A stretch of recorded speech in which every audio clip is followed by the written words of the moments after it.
হ্যাঁ, সালামি পাওয়াটা ঈদে ছোটোবেলায় ধরেন অনেক সালামি পেতাম, মানে ওইটা নিয়ে ওই সময়ে মানে অনেক টাকা পেতাম সত্যি কথা সবার থেকেই।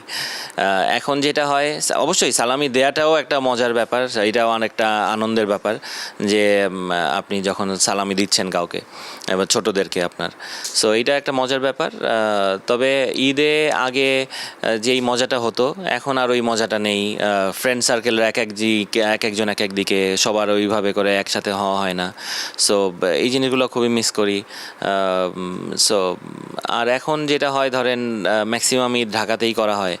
সো ঢাকার ঈদ আসলে ওরকম মজা নেই, কিছু করার নেই তো ঢাকায়। ওই আত্মীয় স্বজনের বাসায় যে দাওয়াত খাও, দ্যাটস ইট। রাত হয়ে যায়, একটু আড্ডাবাজি হয়, আবার একটু কফি শপে যাওয়া হয়, যা এটাই নর্মাল নিয়ম। মানে ঢাকায় দেখবেন আপনি ম্যাক্সিমাম রেস্টুরেন্ট খোলা থাকে ঈদের দিন, মানে মানুষজন ঈদের দিনও রেস্টুরেন্টে খায়।